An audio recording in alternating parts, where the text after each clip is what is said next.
Bapak,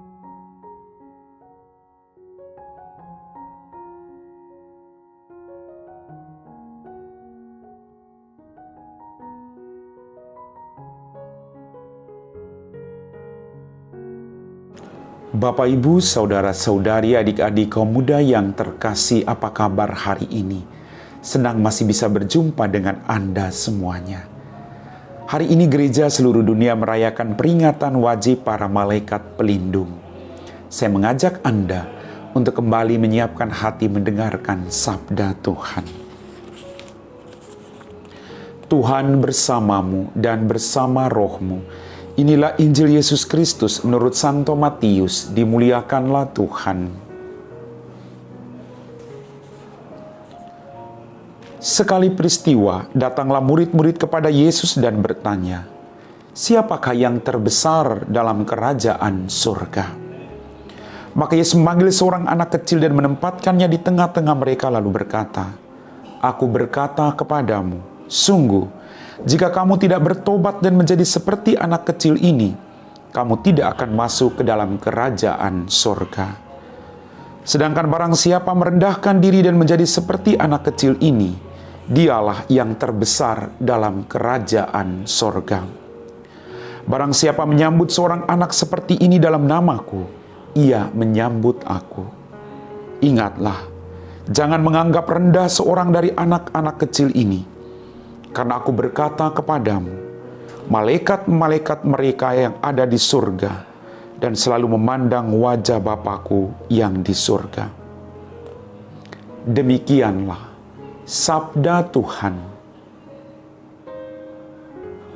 Bapak, Ibu, saudara-saudari, adik-adik kaum muda yang terkasih, hari ini gereja merayakan peringatan wajib malaikat pelindung. Allah senantiasa menuntun hidup kita. Allah mengutus para malaikatnya untuk mendampingi kita, agar hidup kita sungguh sejalan dengan kehendak Bapa di surga.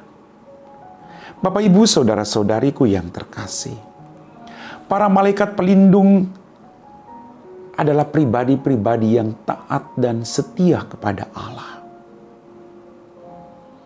Mereka senantiasa melakukan apa yang diperintahkan Allah bagi hidup mereka. Dan kita diajak untuk melakukan hal yang sama. Kita diajak untuk menjadi pribadi yang setia, yang melakukan apa yang diperintahkan Allah bagi hidup kita masing-masing. Kita diajak untuk membuka diri kita, membiarkan hidup kita dibimbing dan dituntun menuju kepada jalan keselamatan. Maka dalam bacaan tadi dikatakan, sekali peristiwa datanglah murid-murid kepada Yesus dan bertanya, "Siapakah yang terbesar dalam kerajaan surga?" Bagi Yesus, yang terbesar adalah pribadi-pribadi yang sederhana, pribadi yang polos, pribadi yang jujur, pribadi yang tidak mendendam. Maka dia memanggil seorang anak kecil dan menempatkan di tengah-tengah mereka lalu berkata, "Aku berkata kepadamu, sungguh jika kamu tidak bertobat dan menjadi seperti anak kecil ini, kamu tidak akan masuk ke dalam kerajaan surga." Kita perlu melakukan pertobatan. Dan butuh sekali lagi komitmen untuk bertahan pada niat baik. Kalau kita lakukan hal demikian, maka tidak usah takut siapa yang terbesar dalam kerajaan surga.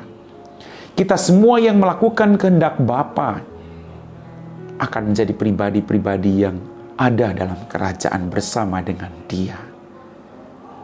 Hidup ini perjuangan. Kita ditawarkan pada baik buruk dalam kehidupan ini. Tinggal bagaimana kita menentukan mana yang harus kita pilih dan melakukan itu dengan setia. Malaikat pelindung akan semakin setia melindungi kita. Maka apakah kita membuka diri kita atas bimbingan mereka?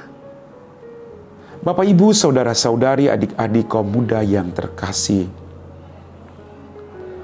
orang beriman akan dimuliakan Allah dalam kerajaan surga. Maka mari kita tetap menjadi pribadi yang beriman, pribadi yang sederhana, pribadi yang mau melakukan hal sederhana dengan cinta yang besar demi kemuliaan Allah. Kita mohon rahmat kuasa Roh Kudus untuk mendampingi kita, agar kita mampu melakukan itu dengan setia. Malaikat pelindung kami masing-masing, jagalah kami. Biarlah hidup kami semakin menyerupai kalian yang selalu memuji dan memuliakan Bapa di surga. Amin. Bapak, Ibu, saudara-saudari, adik-adikku yang terkasih, kita telah diteguhkan oleh firman Tuhan. Kita siapkan hati kita untuk berdoa. Dalam nama Bapa dan Putra dan Roh Kudus. Amin. Ya Tuhan, kembali kami bersyukur atas rahmat kehidupan, berkat berlimpah yang masih Engkau berikan kepada kami. Ampuni dosa dan kesalahan kami. Pada kesempatan ini kami berdoa bagi orang-orang sakit, baik di rumah maupun di rumah sakit. Semoga Engkau berikan mereka rahmat ketabahan, agar mereka terus menyatukan segala penderitaan sakit penyakit mereka dengan penderitaan-Mu sendiri. Bantulah mereka selalu Tuhan. Kalau boleh Tuhan Yesus, izinkanlah darah dan air yang mengalir dari kerahiman-Mu, mengalir dari dalam setiap organ tubuh mereka yang sakit dan sembuhkan mereka semua. Kami puji Engkau Bapa, kini dan sepanjang segala masa. Amin. Tuhan bersamamu dan bersama rohmu. Semoga kita sekalian diberkati oleh Allah yang Maha Kuasa, Bapa dan Putra dan Roh Kudus. Amin.